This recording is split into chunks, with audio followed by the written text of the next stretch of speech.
Here are some jurisdictions around the world, friendly, not so friendly. I would say the US and the European Union are somewhere in between.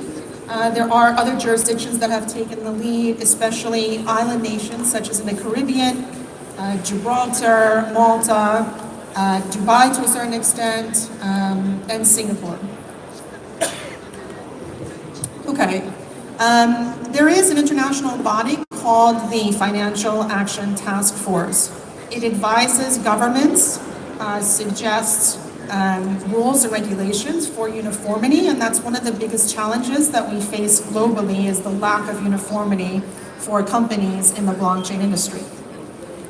This is an important definition because in the US, as I'll reference later on, the securities regulator, the SEC, actually refers to the FATF definition of virtual currency, and it's becoming a popular definition globally.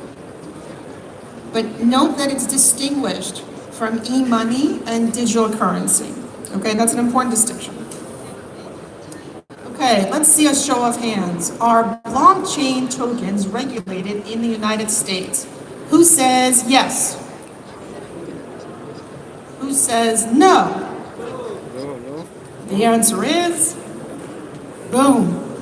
Most of you were wrong. They are regulated in the US.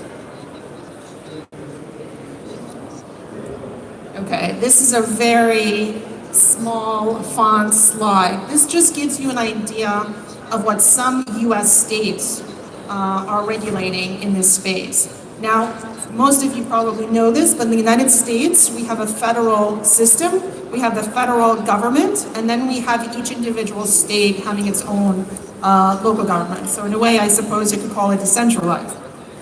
These are the states that are leading the United States in terms of pro-blockchain or pro-crypto legislation. I would point out the last one, in particular, Wyoming. It's not a large state in terms of population, and so they've actually been very innovative and very creative and have been considered the Gibraltar of the United States. My own home state, New York, is somewhere in the middle there, and if you note, it says sort of. The reason I wrote sort of is because on the one hand, New York City, in particular the Economic Development Corporation of New York City, is very pro-blockchain. They are trying to bring businesses into New York City. There is a new New York City blockchain center that they have sponsored. However, at the state level, New York State, they introduced something we call the bit license, which most companies outside of the United States are not familiar with. And that is basically a license that any company involved in so-called virtual currency needs to receive before they can access the New York market. You don't have to be a New York company, but if you want to have customers in New York State, you are required to have this license if you fall within the virtual currency definition of New York State. Okay, here is a very brief overview of what some of the regulators in the United States say about space. Now, there are other countries that have one regulator, or that's basically part of the problem, is that the regulators don't always speak to each other. And so in some cases, as you'll see shortly, you can have the same asset, let's say cryptocurrency, consider different things by different regulators. So the Securities and Exchange Commission, or securities regulator, considers blockchain tokens to be securities in some cases. Not in all cases, but in some cases. The CFTC considers some blockchain tokens to be commodities. FinCEN, which is the Treasury Department's Financial Crimes Enforcement Network, considers some cryptocurrencies to be money or currencies, and therefore they regulate it as such.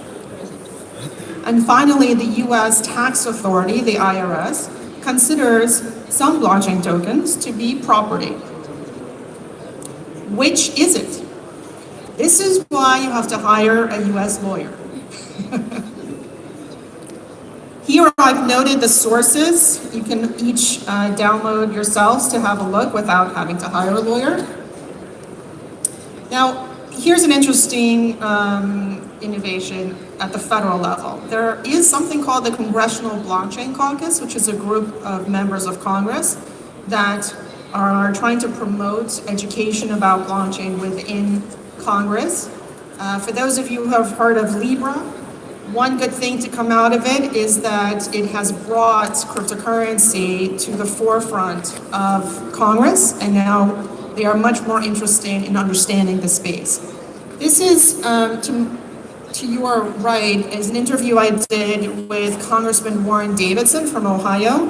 He is one of the co-chairs of the Congressional Blockchain Caucus, and he proposed a new piece of legislation called the Token Taxonomy Act. It has not been passed yet, but it's really the first piece of federal legislation that is trying to define and regulate the space to make it easier for companies who are legitimate, trying to comply with law. Okay, I'm going to run through these very quickly because I am a securities lawyer. I would like to just explain what the critical issues are under securities law.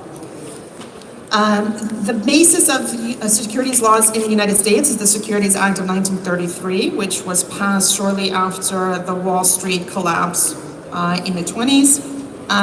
You can ignore most of it, you can read it later, but what is in yellow is important for you to understand because it's pretty common among most jurisdictions around the world. Any security that is offered or sold in the United States using the means and instrumentalities of interstate commerce must be registered with the SEC, that is the securities regulator, or comply with an exemption from registration. Okay, how many of you here have companies that have issued tokens? Raise your hand, please. Okay. How many of you have blocked US IP addresses from your website? No one? No one? Not one. Okay. Under US, in the US, the securities regulators will feel, they may, it's not 100%, but they may consider you to be offering your securities in the US if you have not blocked US IP addresses, because they consider that marketing into the US. So my first suggestion would be block US IP addresses until you've spoken to a US attorney. Okay, let's move on. This is more explanation of what registration is. Let's keep going. Okay, I just want to make it clear that not everything is a security, right? This bottle of water is probably not a security. And so the question that the regulators had in the United States is, well, what is a blockchain token? Obviously in 1933, no one envisioned blockchain technology, and so they have to rely on something in order to do the analysis. This is a little hard to see, but basically the securities laws in the US are not meant to ensure that the US public only make good investments, right? They are there, they exist to make sure that every US investor has the same information. In other words, there's no insider information that some people receive and others don't before they make their decision. And so ultimately that is really the crux of these laws, is making sure that whoever is investing in a security can make the decision based on having an educated guess about whether or not it's a good investment for them. Okay, let's move on. Okay, what is a security? In my career as a securities attorney, which is almost 20 years, up until blockchain technology, I have not once ever had to consider whether something that my clients were working on was a security or not. Much like here in Korea, if something is a share, a stock, a debt, a note, it's pretty much understood to be a security. And then came blockchain. So there is a US Supreme Court case called the Howley case, which we'll discuss in a minute, which defines something called an investment contract. Under US law, A security can be any of those things I just mentioned, a stock, a debt, or it can be an investment contract. Can the purchase of a token be considered an investment contract under US law? Probably. And so this is the case I was mentioning. It's called SEC versus Howey. It was a 1946 case involving orange groves in Florida. Again, not related to blockchain technology, and so it's a little difficult to apply, but that's what has been used so far. And here are the basics of the Howey test. Was there an investment of money in a common enterprise with a reasonable expectation of profits by the investors to be derived from the entrepreneurial or managerial efforts of others? Now, if you choose not to register your security with the SEC in what is commonly known as an IPO or a secondary offering, you can still offer it through an exemption from registration. Now, why would you want to do that? Well, perhaps you think that your token is really not a security, but at the moment in the US, under federal law, there's really no way to guarantee that your token is not a security. Unless, and I'll talk about this later, you actually hire attorneys, go to the SEC and request a no action letter, which means the SEC promises not to take action, enforcement action against you if you do what you're proposing to do.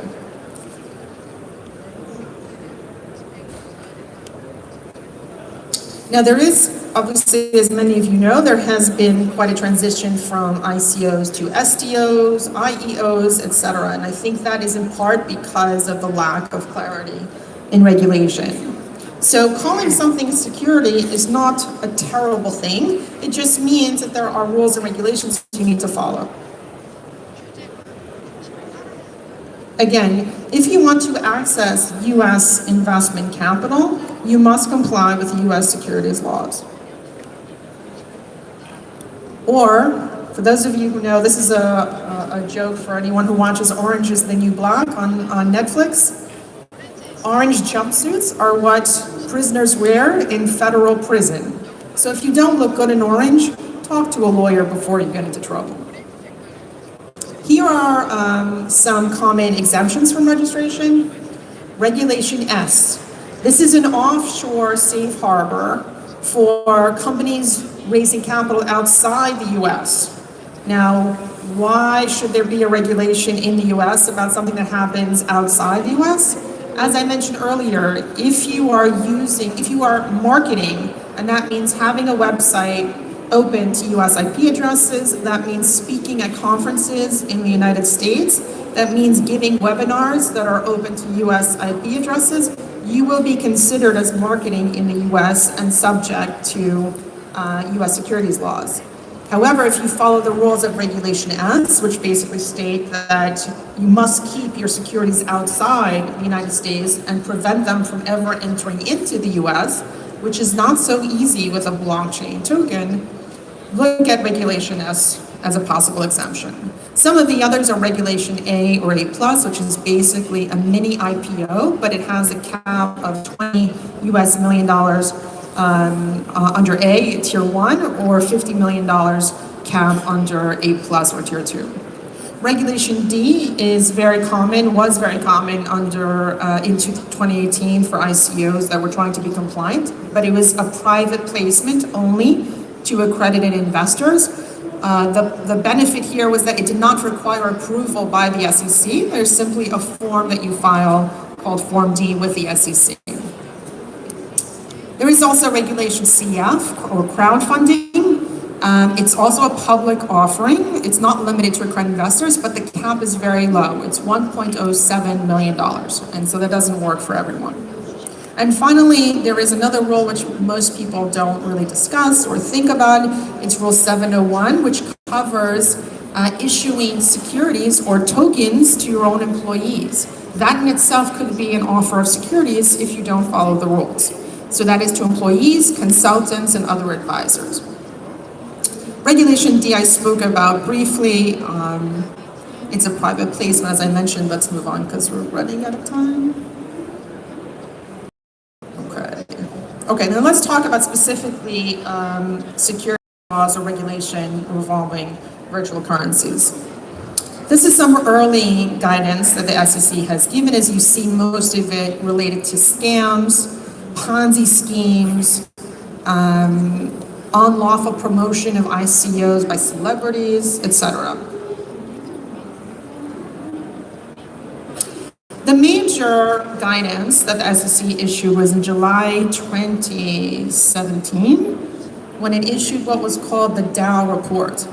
Anyone remember the Dow, DAO, which had a huge hack? And I think, what was it? Almost 80 or $90 million was stolen, including from US token buyers. Well, the US SEC noticed. It reads the news. And it wrote a report finding, under the Howey test, that the sale of Dow tokens to US persons was in violation of the US securities laws because they were not registered with the SEC, nor did they use an exemption from registration. However, the SEC chose not to enforce it. No one went to jail in this case. And when I spoke to the SEC about it, they explained that this was meant to be a warning to the industry, that perhaps you can claim prior to this, prior to 2017, you didn't know that blockchain tokens could be considered securities. Well, now you know. In this Dow report, there is a footnote, which most people don't notice. I think it was footnote 4 or 5, which explained in the Dow token sale that the tokens were built on Ethereum, and it explained Ethereum as a virtual currency using the FATF definition we talked about earlier. On the same day, the SEC issued an investor bulletin on ICOs, which is also very interesting. I would read it if you have time, but I want to make it clear because this has been misstated publicly. The SEC has never said that all blockchain tokens, oh, we are really running out of time, has never said that all blockchain tokens are securities, but they very well may be. Let's keep going. Okay, so SEC Chairman Jay Clayton has made a whole bunch of comments about ICOs, but I want to run through some more interesting developments. Okay, this is an interesting list. If you are considering doing a token sale through especially a private placement or an exemption from registration like Regulation D, the SEC has actually recommended that you answer these questions in your white paper or in other disclosure as the basics of information that anyone would need. This is as distinguished from a full private placement memorandum, but I want to just make it clear that the SEC has come out and said at the very least you should be able to answer these questions, in particular in a Regulation D private placement. Okay, let's keep going. These are more statements by, okay. It's hard to read this, so I'll just mention there were some early enforcement actions by the SEC that were really important. One was the Munchie case, and the other two were Paragon and AirFox, which relate to free or airdrops of tokens, which can also be considered an offering and sale of securities. Okay, here are some, let me just push all this out so you can see it if you're taking photos. There have been some interesting US legal updates literally in the last few months. And here are all of the sources so you can, and if anyone wants a copy of the slides, just come up to me, give me your card, or I'll give you my card and I can email it to you. But just quickly, just this week, 3 of the regulators issued guidance to remind people in this space that they still need to follow rules about anti-money laundering, anti-terrorist activities, know your client rules. A few days ago, the CFTC chairman said publicly that in his opinion, Ethereum is a commodity.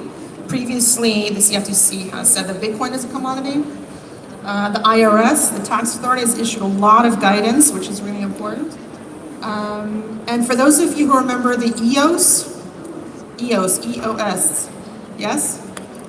How much was it? $4.2 billion ICO. Oops.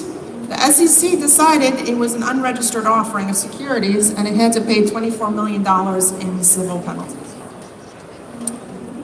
Some other information that's really interesting here. In July, the SEC qualified the first Regulation A security offering. This is opening the floodgates for other similar offerings in the US. And then the last one, as I mentioned earlier, you can choose to go to the securities regulator and ask for a no action letter. In other jurisdictions around the world, it's a lot easier. This can take time. I believe this one took about 9 months and a budget. Not everyone, unfortunately, has that. Okay, and then finally, oops. Okay, this is the last slide. This is the most exciting slide for my talk. Stable coins. Who's heard of the JPM coin and Libra? Come on, a few of you. Okay, well, let's talk about it. They are considered stable coins. Stable coins is just a term of art in the industry. It's not a legal term. However, here is some basic information about the JPM coin. Okay, in February, JP Morgan, the investment bank, became the first licensed bank to issue its own digital currency. As you'll note, it is at this point backed by US dollars, where one JPM coin equals one US dollar. They've said that in the future they hope to introduce new currencies. And I also want to mention that publicly the chairman of JP Morgan, Jamie Dimon, has made some very negative comments about cryptocurrencies. I won't make any statement or theory as to what was going on behind the scenes, but here we are. It is a permission blockchain and it will only benefit institutional customers of JP Morgan. Libra, here we go. Just this past June, Facebook announced that it was going to issue its own cryptocurrency. That is actually debatable. There are some industry leaders that I've spoken to who don't believe it is actually a cryptocurrency because it's not fully decentralized, or it won't be initially. It is called Libra, and it will also, Facebook will also issue, actually it's not Facebook, it's the Libra Association, of which Facebook is a member, will also issue its own digital wallet called Ckr Lawer in 2020, as of now. Libra Association is an independent non-for-profit, which is registered in Switzerland. There were 28 founding members, but if you're following the news, as of the last week or so, 7 members have pulled out. And these are rather large corporations, including PayPal, Visa, MasterCard, and Stripe. And the next point is why I mentioned that it's not completely decentralized. Each of these members will operate their own nodes. At some point in the future, it hopes to be more decentralized and permissionless.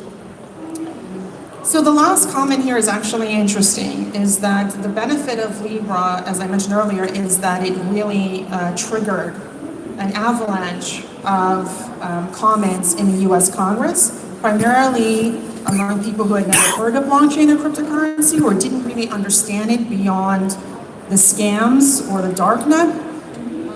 And so recently, just a few days ago, there was a letter issued by members of Congress to the Treasury Department asking if the US central bank, in effect, is going to issue its own digital currency or virtual currency or cryptocurrency as a stable coin rather than leave it in the hands of private entities like JP Morgan and Facebook.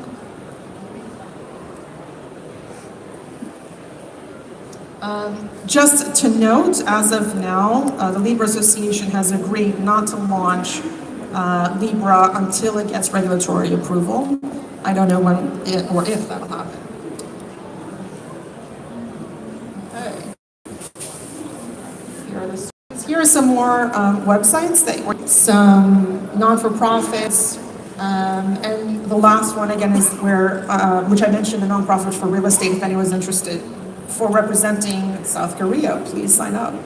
I would like to mention you're more than welcome to contact me. And if any of you have a Samsung S10 phone, anyone here have a Samsung S10 phone?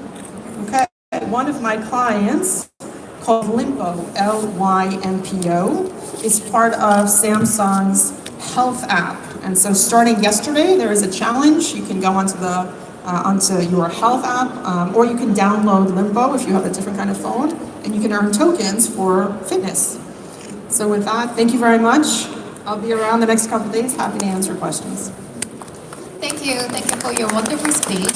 네, 여러분 멋진 강연해주신 알렉산드라 레빈님께 다시 한번 감사의 말씀 드리겠습니다. 네, 박수 감사합니다. 네, 그러면 바로 다음 발표자분을 무대 위로 모시겠습니다. 다음은 암호화폐 실물경제 연동과 대중화라는 주제로 발표해 주실 캐시 리플렛 김용탁 CTO님을 앞으로